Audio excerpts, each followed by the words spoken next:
tous. Passionné de la cyber ou non passionné de la cyber, c'est Fabrice au micro et c'est l'heure de l'interview dans le podcast de la box du RSSI. Aujourd'hui, j'accueille Amélie Montépérin, qui est la fondatrice de CyberConnect.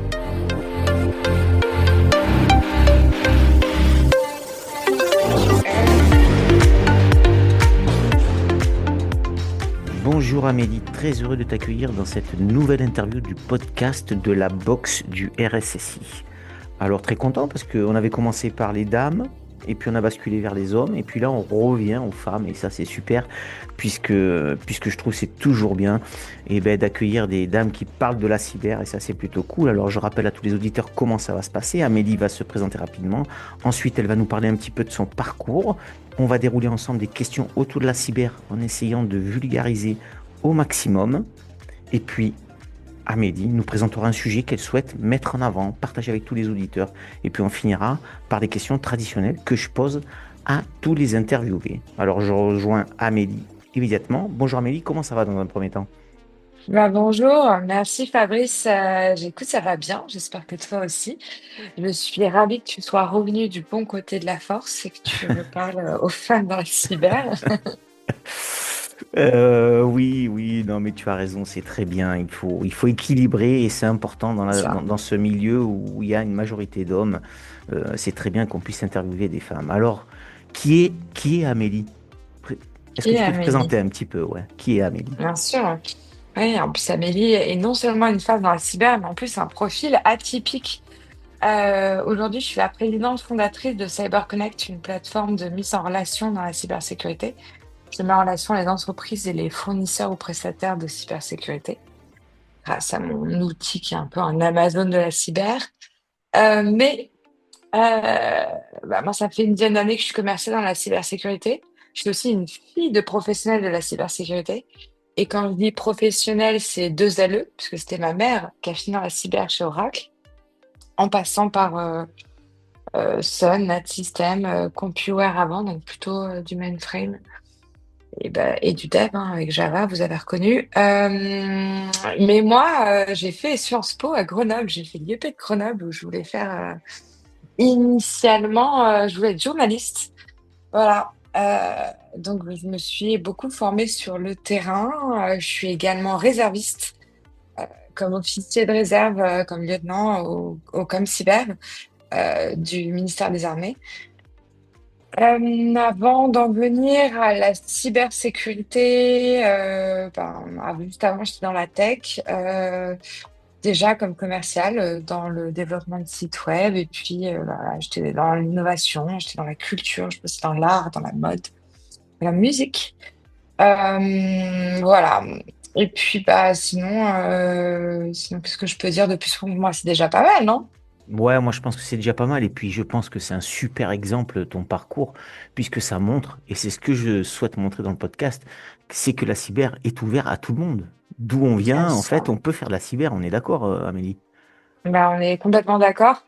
Et au début, quand il y a quelques années, quand je me présentais et quand je faisais mon parcours à l'académie, on me dit, mais Sciences Po, mais qu'est-ce que tu fais dans la cyber? Enfin, en fait, je sers. La cybersécurité, pour moi, c'est de la politique, hein, c'est de la gouvernance.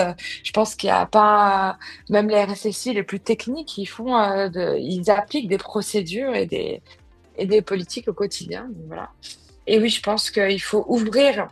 D'ailleurs, avec Quentin Bédéno, je crois que tu as Mhm. déjà interviewé, Mhm. en fait, on s'est rencontrés au sein des jeunes de l'IHEDN et il avait fait, on avait co-fait, mais une initiative qui s'appelait Limite de risque, qui était selon la méthode des bio-CRM, d'ouvrir l'analyse de risque aux non techniques, si je peux Mhm. permettre, aux non-ingénieurs, si tu veux, Mhm. ou peut-être aux ingénieurs d'affaires, comme moi à l'époque. Donc ouais, je pense que c'est important de prendre toutes les bonnes idées et de savoir les cadrer comme on sait si bien le faire. T'as raison, t'as employé le mot politique et je pense que c'est complètement ça, un RSSI dans une entreprise moyenne, on va prendre le cas. Ben, c'est de la stratégie, la Mm. politique, voilà, donc c'est en permanence, hein, il faut être en accord avec la DG et puis faire passer les choses aux collaborateurs. Donc oui, c'est de la politique stratégie, ouais, je suis assez d'accord avec toi. Alors justement, eh ben, que penses-tu de l'idée forte du podcast, la boxe du RSSI, de vouloir vulgariser la cyber? Est-ce qu'il y a un sujet pour toi? Il n'y a pas de sujet ou alors tout le monde comprend et puis voilà, on n'a que faire des efforts. Qu'est-ce que t'en penses, toi? Bah, pour moi, vulgariser la cybersécurité, c'est la base de mon métier. C'est mon cœur de métier, si tu veux. Que ce soit avant, quand j'étais commerciale, parce qu'il faut évangéliser, faut faire comprendre aux clients, parce que c'est pas toujours un RSSI expert qui comprend l'intérêt du produit que tu vends, du service. Et à ceux qui le savent pas, enfin, il faut toujours expliquer. Et puis, je pense que c'est important et c'est pour ça qu'aujourd'hui, je fais Cyber Connect, c'est de rendre accessible la cybersécurité. Aujourd'hui, quand je fais de la prospection, du commercial, du marketing, c'est pas que dans les événements cyber ou que là, tu vois, je te parle du campus cyber de Lille. C'est pas que au Clusir ou dans des cercles comme ça, experts en cyber. Le dernier client que j'ai eu, je l'ai eu en sortant d'un anniversaire. Je discutais avec quelqu'un qui avait une société et il me disait, bah tiens, je devais être, enfin, je vais devoir respecter la norme NIS 2. Je connaissais rien. Mais il me dit, mais moi je suis protégée, j'ai des Mac et j'ai un NAS et du cloud. C'est bon, je suis protégée, je parle. Non. Et ouais, il faut rendre accessible à tout le monde la cybersécurité. C'est très bien que ce soit des experts qui la gèrent, mais il faut la rendre accessible. Je pense que c'est important et compréhensible. Eh ben justement, je vais te challenger un petit peu parce que ça a été passé. Mhm. Bon, j'imagine que tu n'as pas eu le temps d'écouter tous les podcasts, mais on a échangé sur un sujet qui, en fait, nous expliquait aussi que en fait, il y a aussi la partie commerciale avec toutes ces offres qui sont compliquées, même pour des experts cyber comme nous. Des fois, on a Ouais, du mal je à suis les comprendre. Et d'accord. tu l'as dit tout à l'heure en exemple. Est-ce que eux, ces commerciaux-là, est-ce qu'ils n'ont pas un peu des efforts parce qu'on s'y perd beaucoup, beaucoup d'offres se chevauchent. Même nous, en tant que RSSI, des fois, on est un peu largués. Est-ce qu'ils n'ont pas un effort à Ouais. faire de vulgarisation? Ce que tu Ah, fais toi mais aujourd'hui, hein, je l'entends. ah non, non, mais je te rejoins à 1000%. Et dis-toi que avant que CyberConnect soit une plateforme, c'était un after-work festif et apprenant. Donc, en fait, j'invitais des gens qui venaient gratuitement et j'invitais des contacts de la cyber des gens techniques, souvent, que je considérais être des grands pontes, que je considère toujours d'ailleurs, de la cybersécurité. J'avais invité, justement sur cette thématique-là précisément, j'avais invité Raphaël Marichet, qui venait de passer RSO Europe du Sud chez Palo Alto Networks. Donc, excuse-moi du peu, tu vois. Et Oui. ancien RSSI du ministère de l'Intérieur. Et, enfin, je crois. Et justement, en fait, là, on était une trentaine à peu près à cet événement Cyber Connect. Et tu avais 15 personnes qui venaient d'une ESN. Et alors là, tu avais 15 commerciaux assoiffés, quoi, tu vois. Vraiment Ah, le couteau entre les dents. Et en fait, pendant 1 heure et demie, il nous a parlé de comment discuter entre technique et non technique. Et moi, j'avais créé Cyber Connect vraiment dans l'optique. Je me dis, mais en fait, moi, je suis commerciale, j'ai fait Sciences Po. Qu'est-ce que j'y connais à la cyber? Alors d'accord, maman, mais bon, j'ai envie de comprendre ce que je vends, pourquoi je le vends, pourquoi ils doivent m'écouter. Et c'est pareil pour les marketeurs, pour ceux qui font de la jurisprudence, etc., etc. hmm. Euh, donc voilà, c'est vraiment pour moi instaurer le dialogue. Et c'est pour ça qu'en fait j'ai voulu aller plus loin avec CyberConnect, la plateforme du coup, pour mettre en relation et tu vois, voilà, comme ça les gens se parlent. Et d'ailleurs il y a un onglet formation qui va sortir dans les prochains jours aussi par rapport à ça, Bon, alors pour tout que à l'heure, vraiment tu les m'as gens puissent comprendre. Bon, alors tout à l'heure, tu m'as dit en off, ouais, merci d'avoir pensé à moi, mais t'as toute ta place à Mendy dans le podcast, hein. Tu aurais Je te dû peut-être remercie, même être Fabrice. dans les premières, puisqu'en fait, tu corresponds complètement à ce qu'on veut faire passer comme message au sein de la cyber. En tout cas, c'est ce qu'on veut entendre et ce qu'on souhaite entendre, parce que ça, c'est la réalité du terrain, c'est exactement ça. Alors, je sais que tu n'es pas RSSI, hein, mais tu travailles Mm, énormément avec ce type de personnes quand même, puisque, mm. puisque on parle cyber. Alors donc, on est dans la box du RSSI, donc on va parler un petit peu de Mhm. RSSI quand même. Mhm. Euh, Quelles sont pour toi les responsabilités et les compétences essentielles que doit avoir un RSSI dans une boîte? Une PME moyenne, on prend ni un grand compte, ni un petit, on prend un moyen. OK? Ouais, bien sûr. Comment tu vois ça, toi? Moi, je vois ça à plusieurs niveaux. Je pense qu'il faut. En fait, ce qui est compliqué, je pense, quand tu es RSSI, comme tu dis, d'une PME, même grosse, enfin, WhatsApp était une PME, hein, quand on y pense. Je pense qu'il faut l'expertise et la compréhension technique, mais je pense aussi il faut une sacrée dose de leadership, quoi. Parce qu'en fait, tu manages tout. Tu manages le technique, tu manages les gens, tu manages la politique. Et en fait, tu l'as bien dit, toi, tout à l'heure, à la fois les politiques que tu mets en place, mais aussi la politique entre les différents agents, que ce soit ton conseil d'administration, les clients, les gens avec qui tu travailles, tes collaborateurs. Donc, je pense qu'il faut être il faut être assez clair. Il faut donner une direction. Et il faut savoir s'y tenir et jouer avec ça. Je sais pas si ça a du sens ce que je te dis, mais c'est Si, pour ça que le si, leadership, pour moi, est assez important. je suis RSSI, je te confirme que c'est bien que tu aies sorti ce mot leadership. Alors, je mettrai juste un petit Mhm. bémol, si tu le veux bien. Ouais, C'est bien sûr. peut-être c'est dans le mot manager, en fait, manager. Parce qu'en fait, on est Manager, ouais, bien RSSI sûr. et en fait, on manage aucune équipe. Mais par contre, Ouais, on leur donne du travail à faire. Donc, c'est pas simple, en fait, la position du RSSI. c'est C'est ça, en ça. fait, qui pêche. Voilà. Donc, mais tu as raison. Il faut cette force de leadership pour pouvoir actionner les gens. Et je te rejoins. Alors, il y a un pan de la cybersécurité qui est important et qu'on parle souvent dans le podcast, Amélie, qui est la sensibilisation. Puisqu'on sait, à chaque fois, je le Mhm. répète, 80% des failles de sécurité ou des attaques, Sont humaines. 80%, c'est humaine. Donc, Mhm. quelle est, toi, ton approche sur ce pan hyper important de la cybersécurité? En fait, la sensibilisation, elle est fondamentale. Je prends du temps pour répondre parce que ça dépend vraiment des. J'ai travaillé avec des RSSI ou je discute aujourd'hui avec des RSSI. Quand je vois ce qu'ils ont mis en place en termes de sensibilisation, je suis bluffée, quoi. Et je trouve ça, et en plus, là, on parle pas de TPE, PME, hein. Mhm. Là, on parle de grosses ETI, tu sais, qui sont à côté de chez moi à Lille, là. Enfin, pas chez moi, mais de là où je suis actuellement, là. Je me dis, waouh, ça, c'est vraiment des gens qui ont pris leur boulot bien à cœur.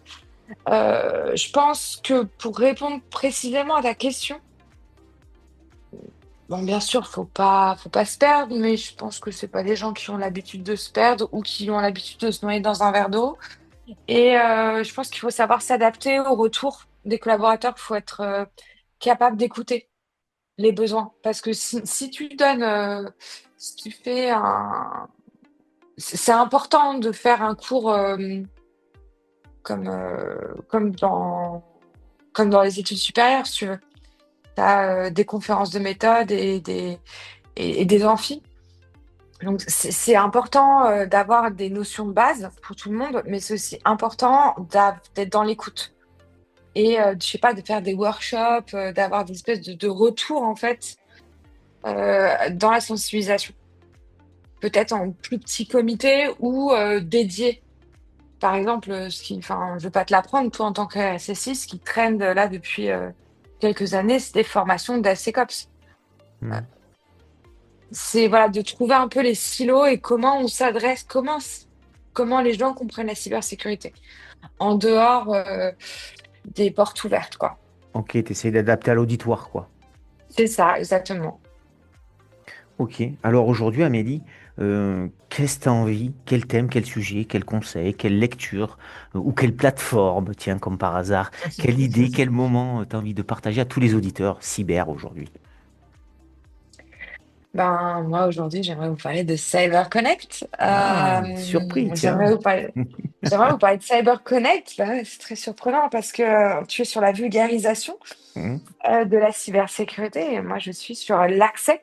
Donc, je pense que c'est assez complémentaire. Et je pense qu'aujourd'hui, c'est important de permettre aux décideurs de se protéger et de trouver la meilleure offre, le meilleur service. que les sociétés de services trouvent aussi les meilleurs offreurs à proposer à leurs clients. Moi, j'ai récemment échangé avec des RSSI qui étaient avant DSI et qui savent pas comment sélectionner euh, un EDR. Ils me disent, mais lequel je prends, lequel est français, lequel a un visa de l'ANSSI, etc. Donc, moi, c'est ce que je vais essayer de rendre possible avec, avec CyberConnect. Mais je pense aussi que je vais pas réinventer la roue, que je me prends pas pour une RSSI. Mais c'est important qu'il y ait un lieu d'échange. Donc, en fait, je fais aussi un appel, enfin, je fais un double appel. Si vous avez des choses à dire, si vous avez des articles, des bonnes pratiques, il y a un onglet un petit peu 90s, un onglet blog sur la plateforme et je serais ravie de mettre en avant vos écrits. Et le deuxième appel, c'est bientôt, comme pour l'instant ça marche, euh, je vais avoir besoin qu'on me soutienne techniquement. Donc, s'il y en a que ça intéresse, n'hésitez pas à me contacter. Et voilà, un petit Donc peu on si est vous avez des d'accord. questions. Si en fait, tu recherches quand même, il me semble, si j'ai bien suivi, un technicien un peu cyber qui fait un peu du développement, c'est ça? C'est ça.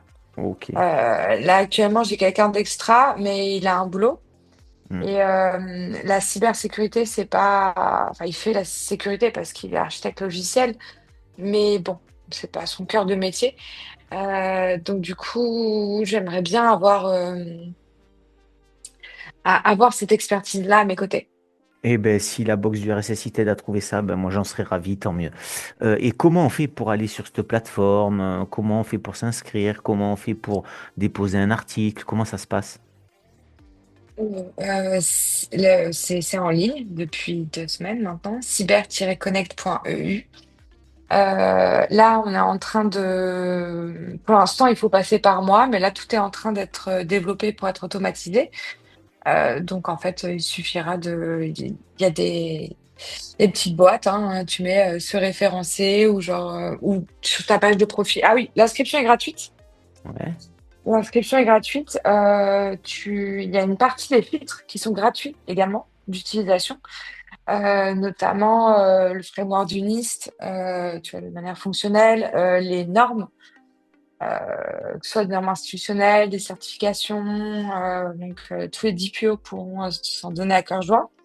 Je vais également créer des filtres par environnement et je vais aussi rajouter dans les prochains jours des filtres plus business et métier, enfin risque et métier, ouais. Et également des filtres tendance. Donc après, dans la partie cyber-communauté, ben pour publier un article, pour l'instant, il faut m'écrire. Dans 2 semaines, normalement, ce sera automatique sur les profils. Forcément, ça repasse par moi, mais il y aura possibilité de me proposer des articles. Donc voilà. Eh ben, cyber-connect.eu. avis à tous les auditeurs cyber passionnés qui veulent partager, parce que la cyber, ça se partage, hein. On est d'accord, Amélie, la C'est cyber, ça. ça se partage. Ok, ben, je te remercie en tout cas. Et ben, je pense qu'on va aller tous se connecter à cyber-connect.eu. Ça, c'est plutôt cool. Et d'ailleurs, Alors, si je puis me oui, permettre, vas-y, je t'en prie. moi, je suis déjà en contact avec plusieurs influenceurs, magazines en cybersécurité dont tu fais partie. Et il y aura un onglet dans Cyber News et dans Cyber Communauté. Et je serais ravie de référencer la box du RSSI sur ma plateforme. Ben, je te remercie, Amélie. Alors, Je t'en prie, c'est il normal. nous reste quelques questions avant d'arriver à la fin et de te laisser le mot de la fin. Une Mhm. question importante que j'ai posée presque à tous les interviewés, et toi c'est important, d'autant plus que tu es une femme. Que penses-tu de la place des femmes dans la cyber? Est-ce que c'est bien, tu es contente, il y en a assez, pas assez, ou il n'y a pas de sujet, c'est comme ça, c'est comme les métiers d'instit, il y a plus de femmes que d'hommes, c'est comme ça, et puis voilà. Euh, non, moi, ça me choque. J'ai failli t'envoyer une photo là parce que je suis au campus cyber et il y a des photos des incubés de cette année. Je suis la seule femme.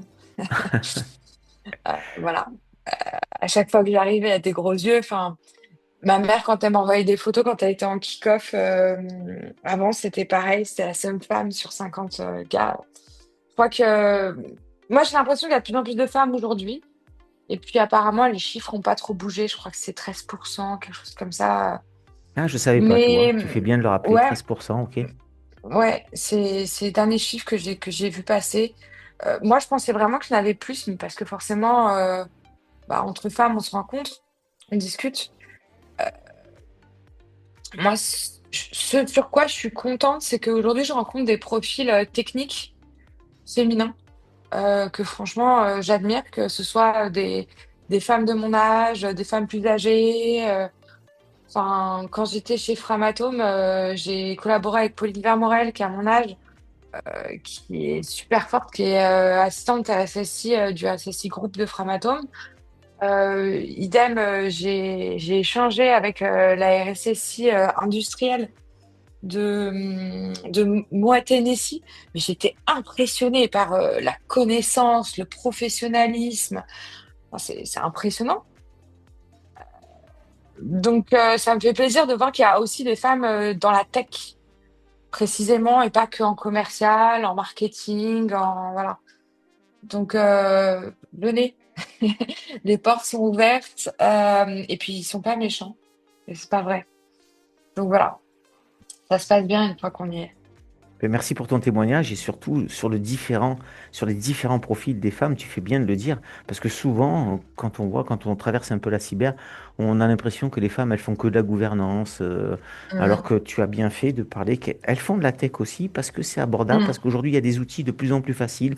L'IA arrive aussi pour nous aider, il nous aide tous et toutes. Donc oui, moi j'encourage aussi les femmes et j'ai le même message que toi à faire passer.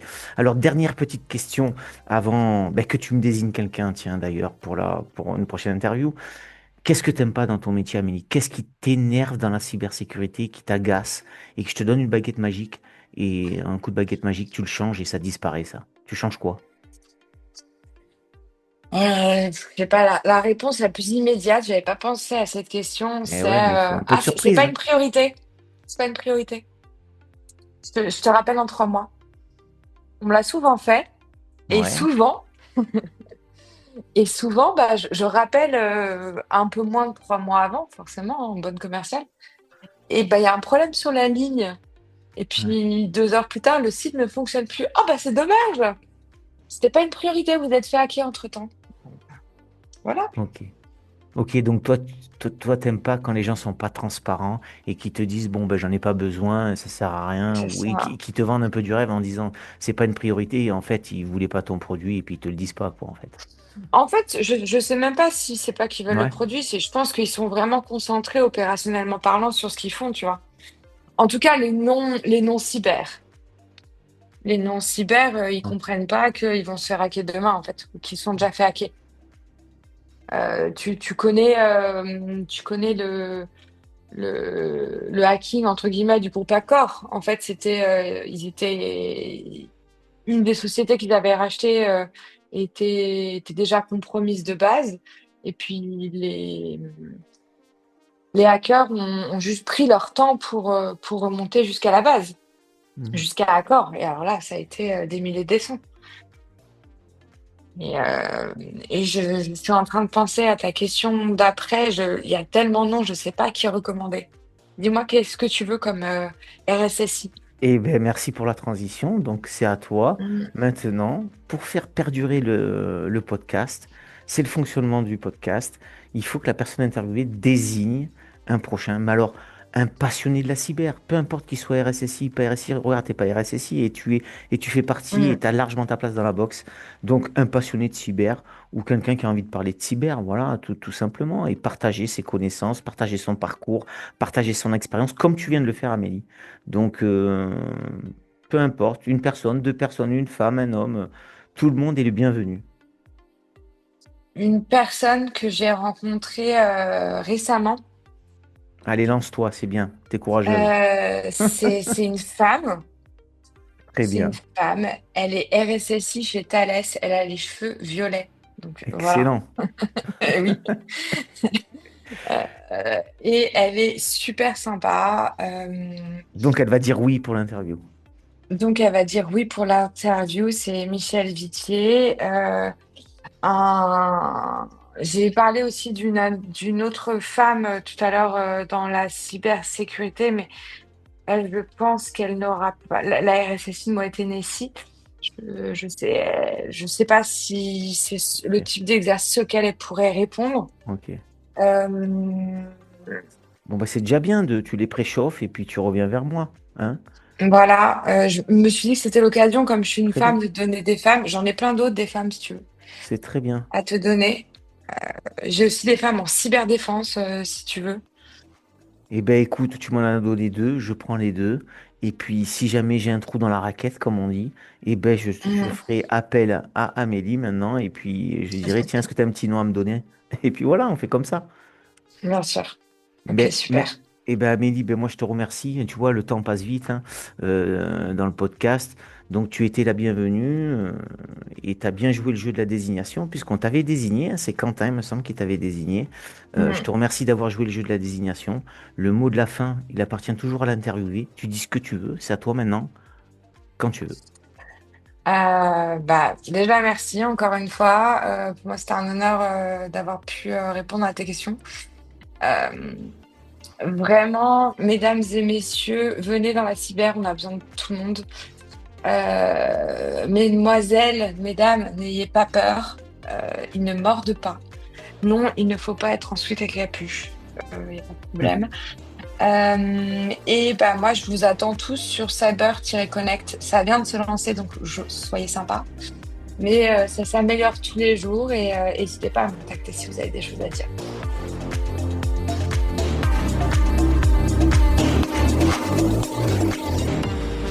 Grand merci à Amélie d'avoir joué le jeu de la désignation dans le podcast de la boxe du RSSI.